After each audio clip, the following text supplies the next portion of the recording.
Hello, today we're going to take a look at the Neo-Geo. Primarily we're going to be looking at the Neo-Geo SD loader from Firtek. This little device replaces the CD drive. It's an optical drive replacement. This is for the top loading version, the E model, originally designed by Firtek, and this is his website. So the website's still up to giving you instructions on how to fit the system. So first things to do, remove these 4 screws, which allows the top of the console to release. Once these screws are out, it's pretty simple. It's a pretty simple unit to start to strip. Just have to ease it forward, ease the top case forward towards the joy ports, and then lift to one side, and then that you can expose the ribbon cable for the CD drive. Just a little background while I'm disassembling this in the video. The Neo-Geo CD was released by SNK in Japan in 1994, and this top loader was the most common version for worldwide release. And the AES hardware into this system obviously made it cheaper with the CD and made the systems more accessible to home users. When the system was released, it retailed for about $300 brand new, and the games were about $50 each, compared to the $300 of the AES systems. This unit originally came with a joypad rather than a joystick like the AES had.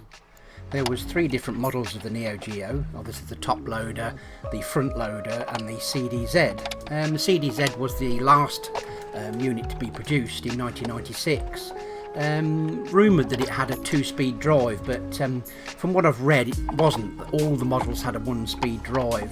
It was just that the cache and the CD-ROM had been improved to allow it to read quicker. The main design flaw of the CD-Z was it was known to overheat if it was used for long periods of time.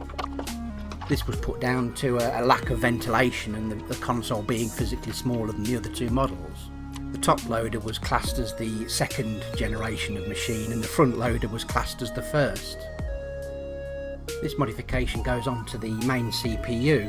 The main CPU is basically a 68,000 CPU from Motorola, clocked at about 12 MHz.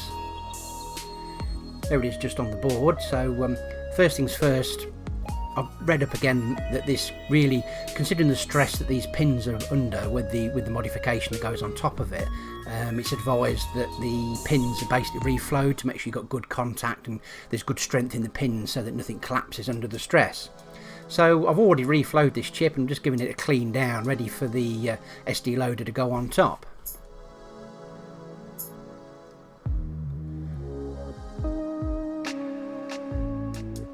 Just want to make sure that there's no grime or dirt or anything that's going to cause any bad connections between the SD loader and that main processor.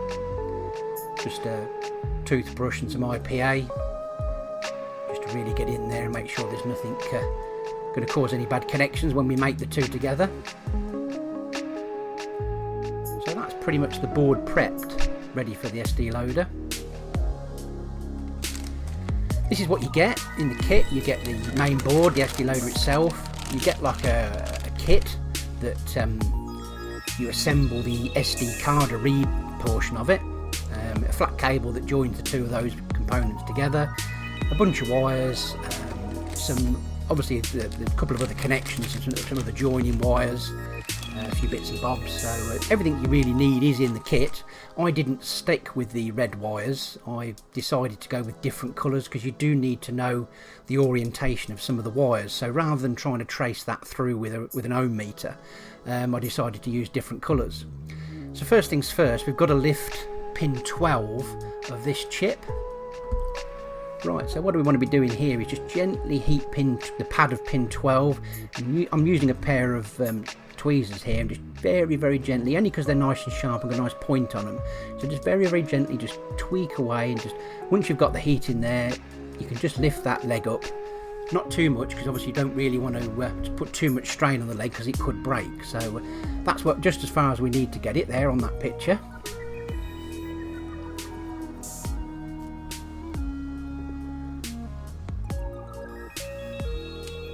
Right, what we're going to do now is a little bit of flux, and we're just going to start to tack the blue wire to the pad of pin 12, and then I'm going to solder a white wire to the leg of pin 12.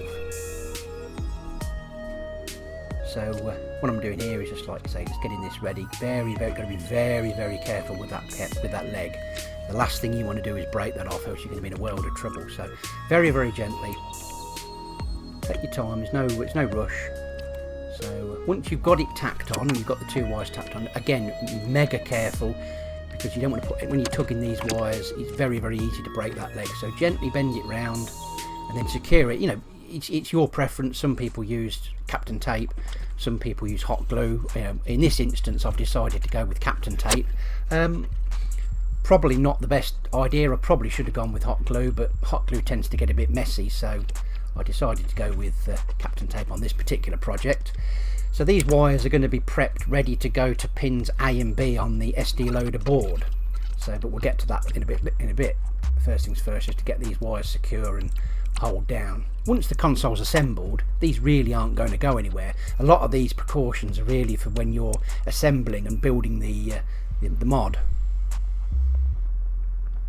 On close inspection, those pins do look a bit close, so I have moved those away a little bit. Weren't happy where they were, where close they were, so just moved them away a little bit. But did that off camera. You don't really want to see that again. So okay, so those are the two connections made.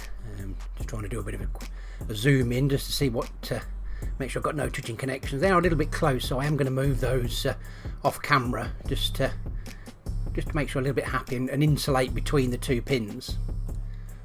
So this bit's really, if you just want to keep the CD drive, so it will just work in tandem, so you can have one or the other. So obviously you solder these 3 points and on the underside of the board, and they go onto the X, Y and Z connections on the SD loader. Just prepping the SD loader, putting the ribbon cable on, getting that ready.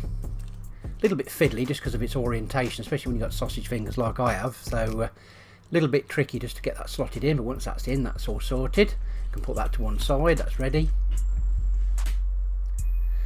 On the actual underside of the SD loader is this little white triangle. Now that locates to the number 1 pin of the actual main CPU. So you just have to be careful that you get the right orientation when you fitted it. Just a bit of prep work this, just tin all the pins on the board. It's always a good idea, just makes life a little bit easier. Things will join up better. I did put a little bit of hot glue around the socket, just for belts and braces. It did feel quite secure, but I just thought it was, I'm that particular type of socketing arrangement I'm not particularly happy with, but you know, a little bit of hot glue just gives me a little bit of peace of mind, but in the instructions it doesn't say. That's the little extra board that goes to the CDA board, and actually goes from on this particular mod they've supplied some little jacks and a little bit of wire. On the instructions it doesn't show that, it just shows you just to solder the points directly. So this is just me rebuilding the unit. I've got the motherboard main board back in. I'm just fitting in the CDD and the CDA boards, which are the interface board at the front with your joypads, and the power and video outputs on the back. Plenty of screws keep this all held down. There are a few different ones for the game ports. They are slightly longer, so you just have to bear in mind when you take these things to bits where they come from. Reconnect all of the ribbon cables that you took off. The kit comes with this SD card port in 3 parts, so you have to solder that together. So these kits aren't available from the original designer. They are, you know, at the moment, due to part shortages, they're available from, you know, your local AliExpress and that sort of places like that, and maybe eBay if the odd one pops up. But they aren't readily available. And there is actually a Discord to follow on this, which I have been keeping a keen eye on, because there are some reputable manufacturers that use quality components. This one's okay. As you can see, I did actually connect that up the wrong way round. I had to desolder that and reconnect it, purely and simply because it fouled the power supply board. So I made a bit of a cock up there and had to resolder all that. But once I got that sorted, you just load your firmware into the unit, because it needs that to, the firmware isn't on the actual SD loader, it needs to load it in. So the instructions tell you how all to do that. You load in your game files, and there you go. It all boots up and works perfectly. So I've been playing this for actually about a week now, because I really wanted to know if this was a reliable mod. Is it going to work? Is it going to do everything it needed to do? And to be fair, it has worked flawlessly every time. Every day I've been coming in, having a bit of Metal Slug, a bit of Drift. Quite a few games I've been playing on this. A lot of the library that I never had access to, purely and simply because the games are getting expensive nowadays. So really pleased that it's opened up the library so that I get a chance to play all those games that I never got to play. Plus the bonus is it's mega fast load times. I would say it's almost twice as fast as loading from the CD. I haven't actually timed it, but it really is an impressive load times. He's made a good effort at really making this a good loading times, which does change the games completely. It changes the way they play. You don't get those big pauses which bring in boredom. As we all know, you sit there waiting for things to load in. It just gets really tedious and boring, really. But that's really taken away all of that. So image quality hasn't affected. It's not an upgrade in any of that, in that way, shape or form.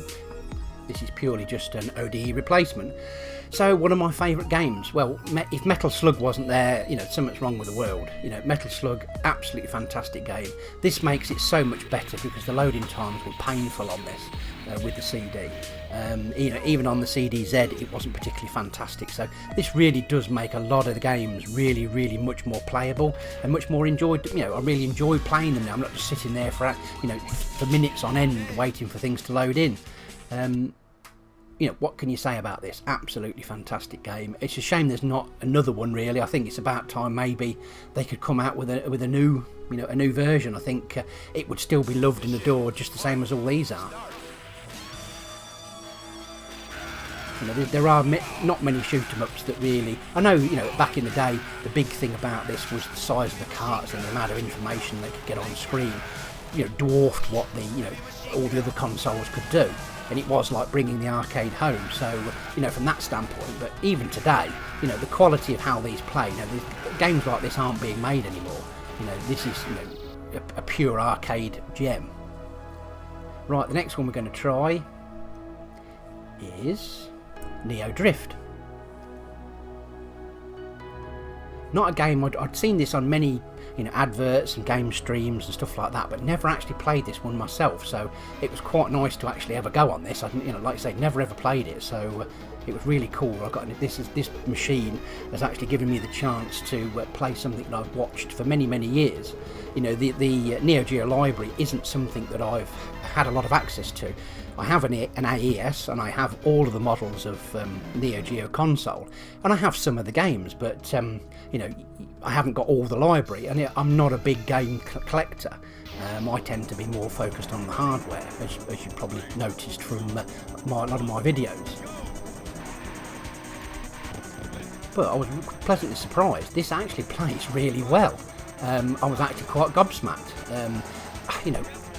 It gives me this sort of Sega Rally vibe. God knows why, because it's a completely different way of playing it. I don't know if it's the cars or what, but it really played that, and couldn't believe how good it was. I wish I'd played it many years ago. Right, next one up is Puzzle Bobble. Very simple premise. Shoot, join up the coloured balls and they disappear. You get scores for that. So very simple but extremely addictive. No major reason this ended up on this particular console, but it's fun nonetheless. So I added it to the list because it's quite fun.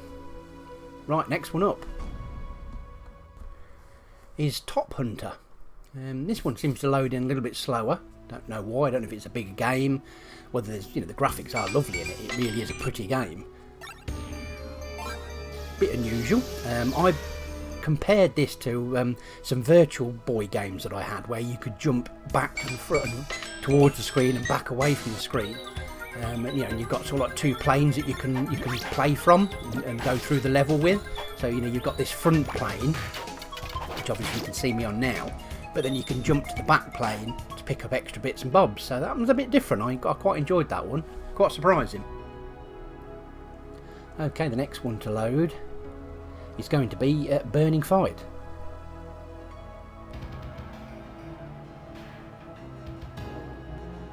No idea why it's called that. Maybe somebody could elaborate.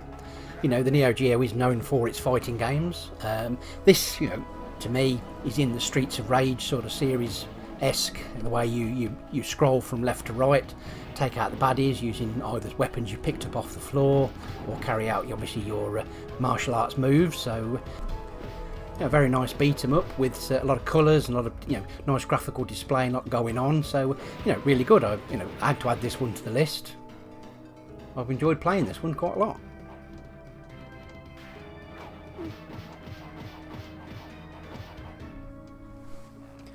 Okay, next one. Another fighter.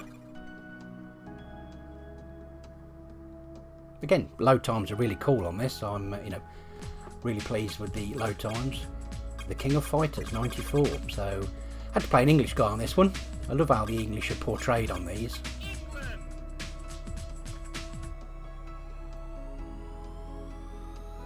I do like the animations that do vary on each game. That's quite cool.